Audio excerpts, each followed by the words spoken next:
Happy Sabbath, church.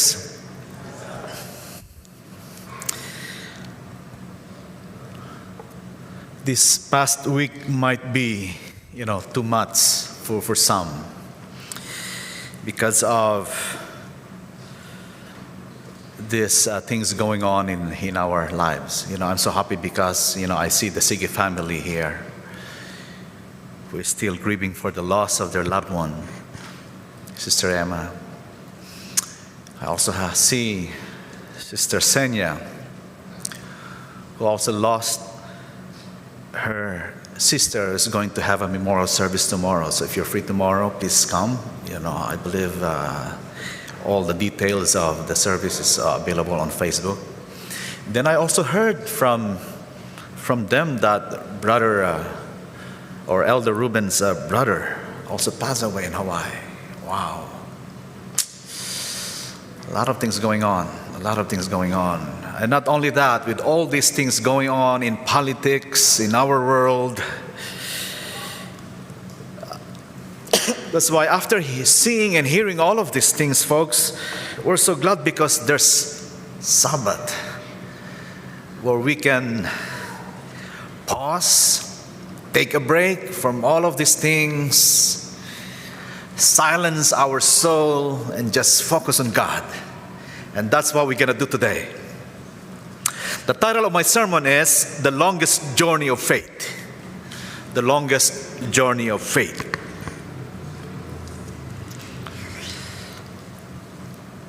And this is the last of the series that I've been doing for the past weeks.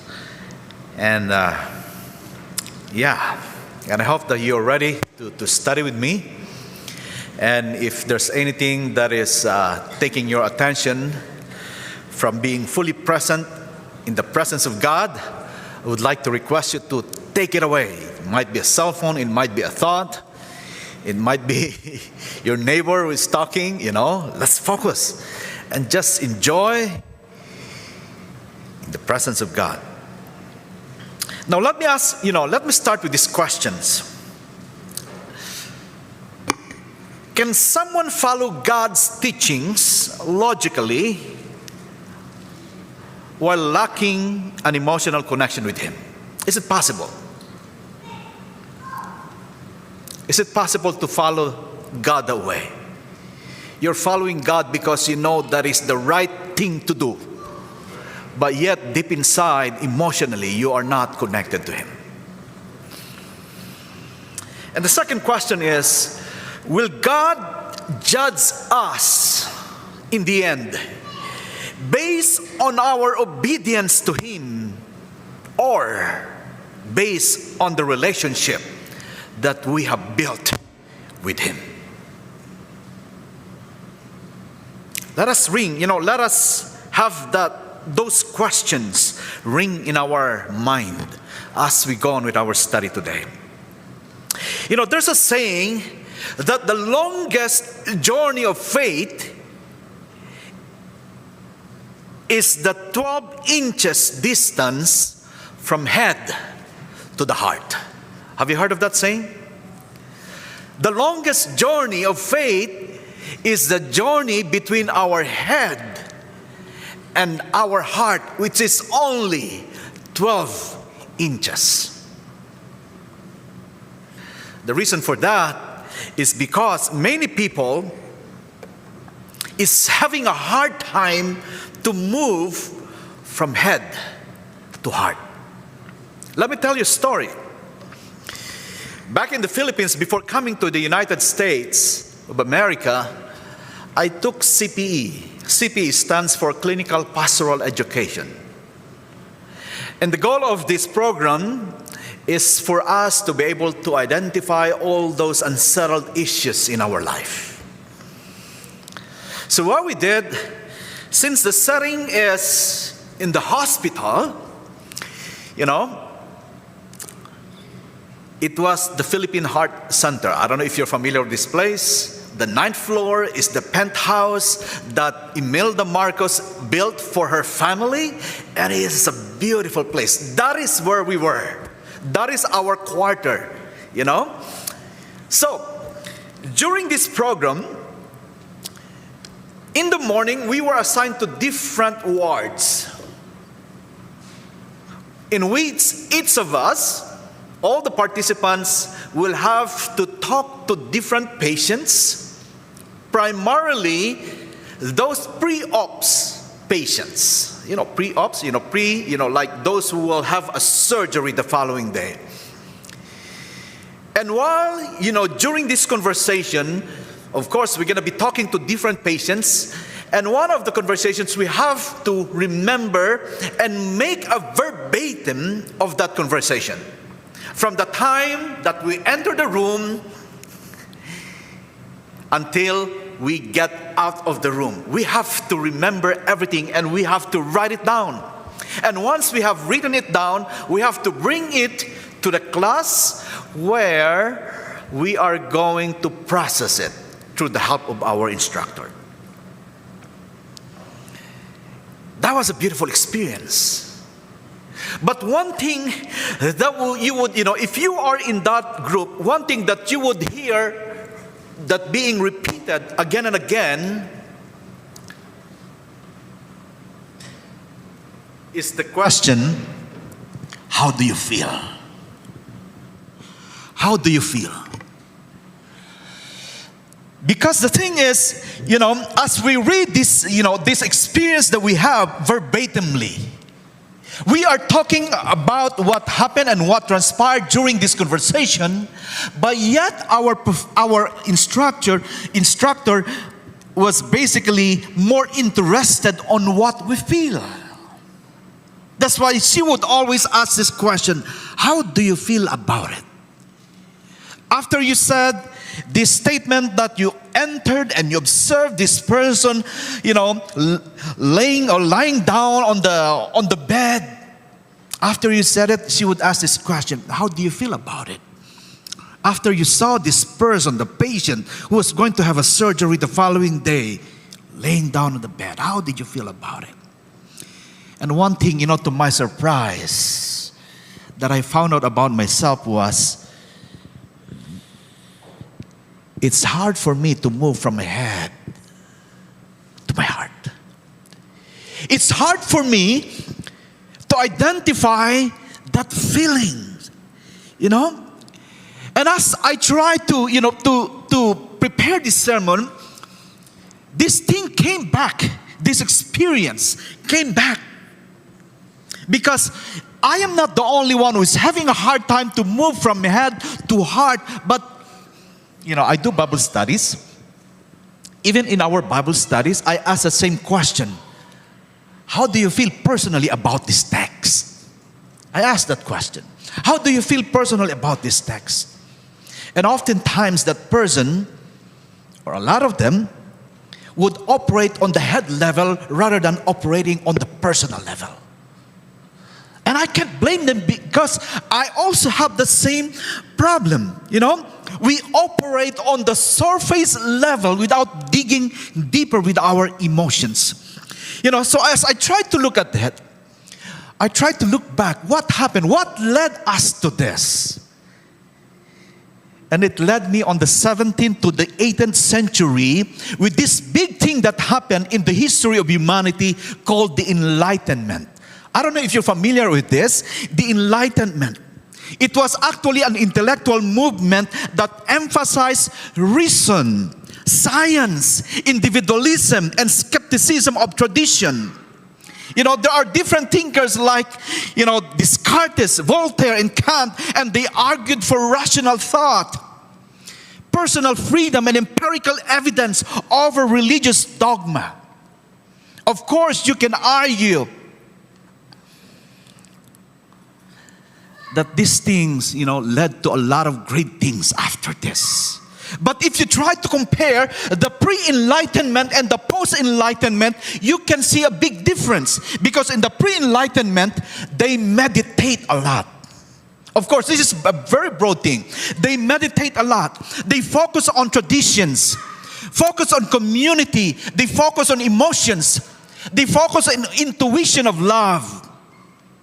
And they see love as self-sacrifice. But when you talk about post-enlightenment, they emphasize on rationalism. They emphasize on logic and scientific thinking over emotions and intuitions. And they even define love as a matter of reason and not faith. Of course, we can say that this shift led to a lot of great things and avoided some forms of abuse, especially in the church settings, where back then, the laity, the people, they just base their faith on the clerics. They don't read their Bible. They just do whatever the clerics or the priest or the pastor would tell them. But after enlightenment, post-enlightenment, they learn how to do personal Bible study. Those are the great things that happen. It empowered people. They have self-reliance and personal autonomy. Faith has started to make sense to them now, after the enlightenment, because of a number of evidences as a result of analytical thinking and reasonings. But here comes another thing, folks. On the other side, we can also make a strong case that this shift, and listen to this very carefully, folks, this shift had lessened people's ability to love and be more in touch with their emotions, because a lot of them moved from knowing their emotions to intellectual. Are you folks with me? A lot of them operate on the head level and not paying attention to their heart or to their emotions. There are two cases in the Bible in which Jesus pointed this out. Although Jesus' time was years before the enlightenment, but this thing was going on already even during the time of Jesus. And you can find these two cases in Matthew chapter 19 and Matthew chapter 22. In the case of Matthew 19, you can find there the rich young ruler who asked Jesus how to be saved. And in Matthew 22, you will find there one of the Pharisees who happened to be a lawyer asked Jesus the same thing, basically, by asking, which is the great commandment in the law? If you are familiar with these stories, you will find out that in both cases, Jesus highlighted the move from being intellectual to personal. Are you folks with me? He highlighted the situation, the move from being intellectual to personal, from knowing to doing, from mind to heart. From mind to heart. He said in chapter 22, verses 37 to 40, the very same text that our sister, read earlier, he said, you shall love the Lord your God with all your heart, with all your soul, and with all your mind. This is the first commandment. And the second is like it. You shall love your neighbor as yourself. On these two commandments hang all the law and the prophets. Now the question I would like to raise here is, what does it really mean to love God? What does it really mean to love God? Jesus said in this statement, to love God involves not only the heart, but also the mind. You know what? As I was preparing this sermon, a question came. Maybe this is the result of this enlightenment way of thinking. You want to be rational. You want to reason out. You want to find out what's really going on. That's a good thing, right? That's a good thing. But just like what I said, there's also a disadvantage of it. Right? So as I was preparing this sermon, especially after I read that Jesus said, you have to love God with all your heart and with all your mind. Now I came, to this question. Which one is more important? The heart or the mind? Have you guys asked that question? The heart or the mind? Which comes first? The mind or the heart?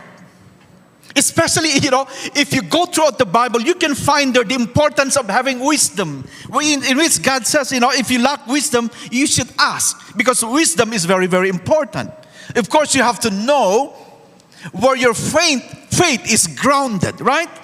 Well, on the other side, you can also find verses that talks about the importance of having a clean heart. Are you folks with me? Because the Bible describes the heart of a lot of people, or most people, as what? Dirty. That's why David is asking for what? For God to create in him a new heart.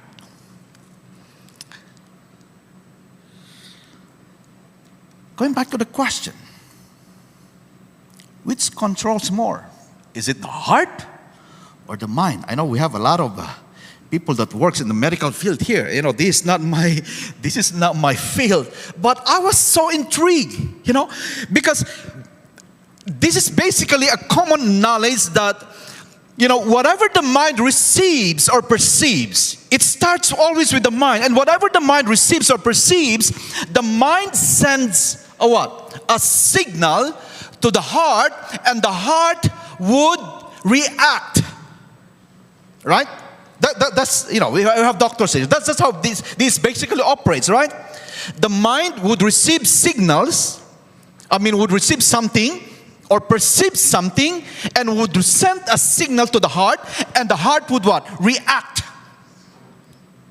And we call these reactions what? Emotions.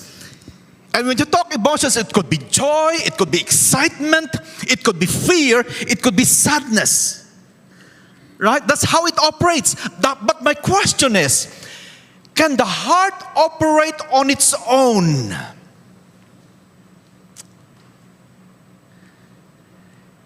Can the heart, I'm talking about the organ, sends signals or emotions without getting communications from the mind? Is that possible? I got this study that was done by the Heart Institute, where it suggests that the heart contains about 40,000 neurons, creating what scientists call the heart brain. The heart brain, or intrinsic cardiac nervous system.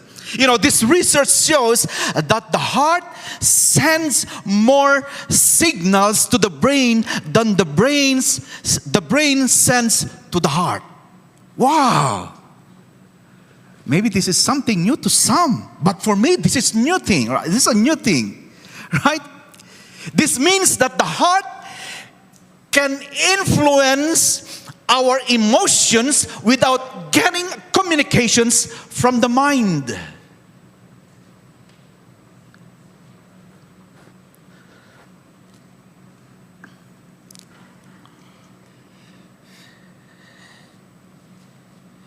It has something to do, according to the research, it has something to do with the rhythm of the heart.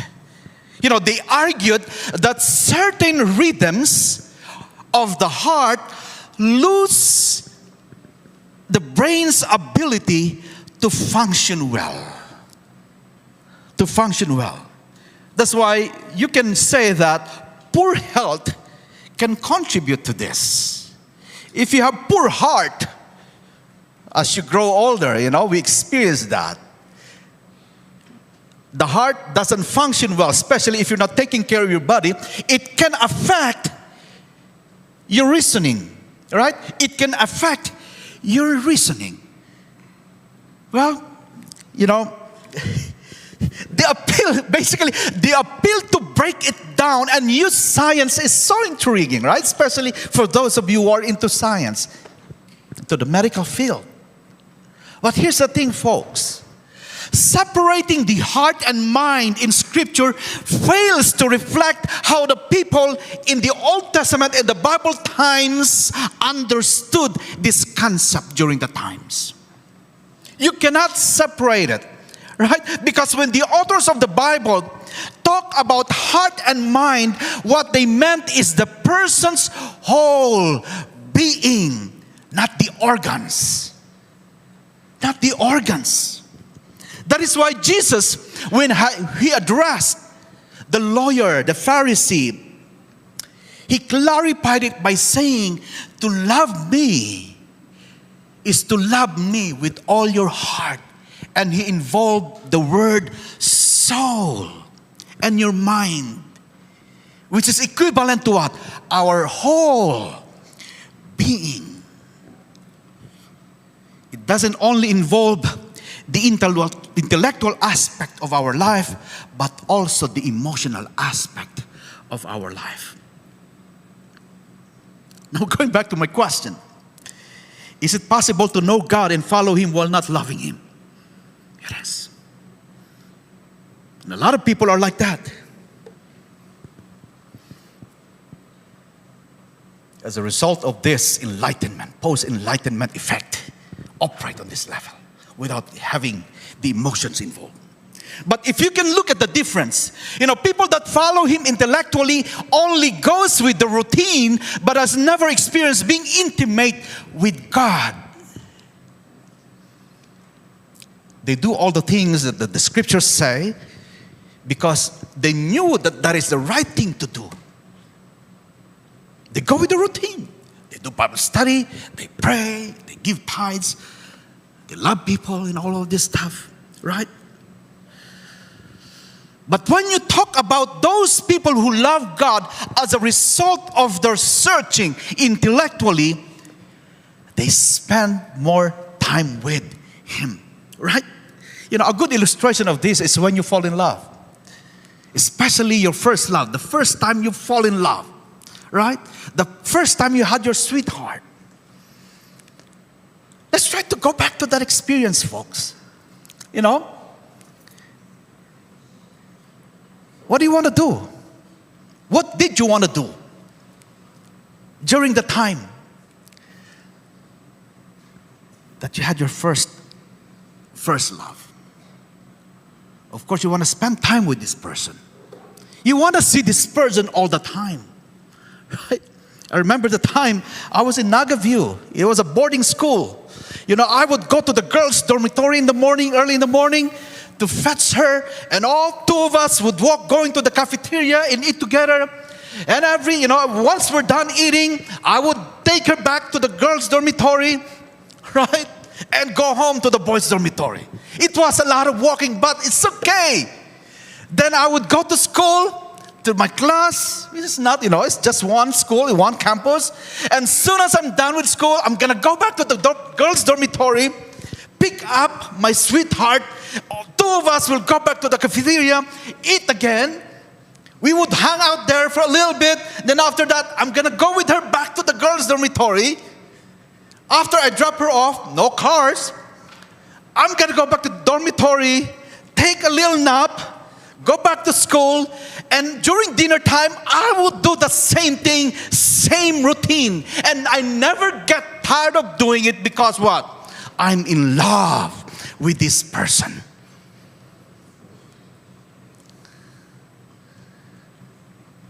Remember your story. Remember your experience.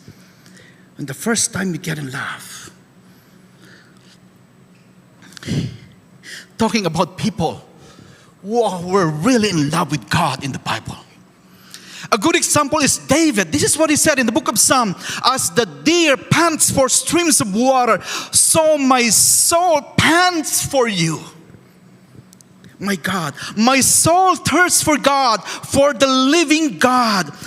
Where can I go and meet with God? You see that longing. You see that longing from David. You will also find in the Bible the story of Mary Magdalene. She was an outcast. She was not accepted. but she gave her all. In fact, she even used her glory. You know, I mentioned about this before. The glory of a woman is found where? On your hair. She even used her glory to wipe off the dirt from the feet of Jesus, considered to be the most dirtiest part of a human body back then. Just to show her love to Jesus. Mary Magdalene. How about Anna the prophetess in the book of Luke? You know, she was waiting for the Messiah to come. She knew that the Messiah will come. So she gave, she never left the temple, but worshiped night and day, fasting and praying. This is what it looks. This is how it is. How to wait and show your love for God. Job, in the book of Job, chapter 23, in his suffering, he said this: if only I knew where to find him, if only I could go to his dwelling. You see that longing, you see that desire. This is how we show our love to Jesus, to God. A.W. Tozer said, a soul in love with God cannot be satisfied with anything less than God. God is everything for you. God is all you want. God is all you need if you are really in love with God. Not unless you came to this experience, my dear brothers and sisters, I can tell here that you have not fallen in love with God.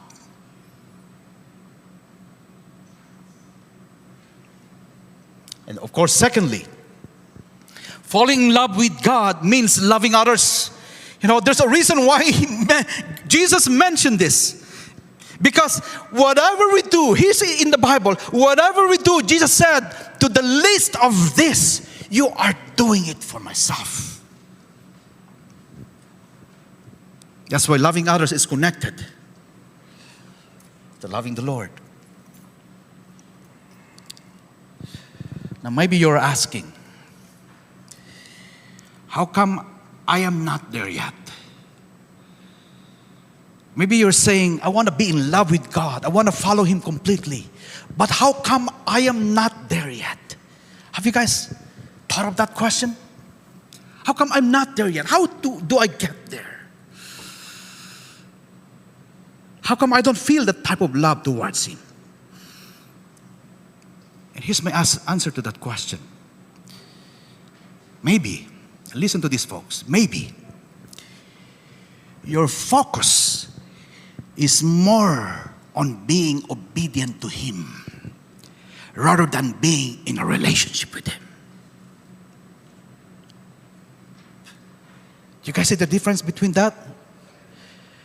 Maybe the reason why you are not there yet when it comes to your experience with the Lord is your focus is more on being obedient to His commands rather than being in a relationship with the Lord.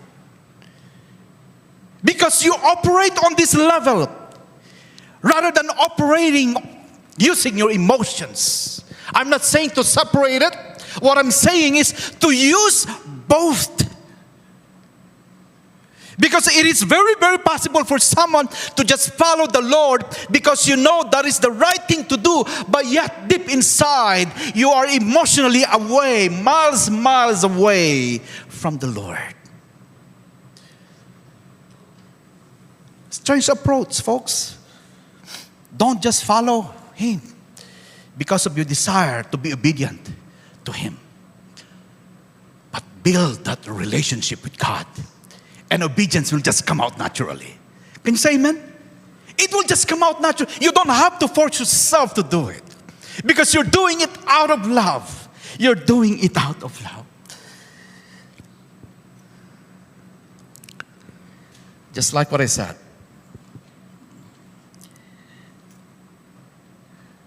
Wisdom and obedience are important.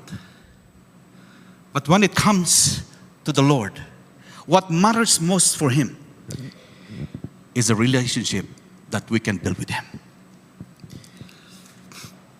We need to bridge that gap between intellect and emotions, between knowing and loving. Because wisdom without love can lead to legalism. And loving without wisdom can lead to compromise. We need to bridge that gap. We need to bridge that gap, folks. Because true love for God is holistic. Not just emotional passion, not just the intellectual knowledge, but a life that is fully devoted to Him. I want to leave you with this promise. Because what God wants for us is a soul that is hungering and thirsting for the Lord. And this is what He promised in Matthew chapter 5, verse 6. Blessed are those who hunger and thirst for righteousness, for they will be filled. May God bless all of us today.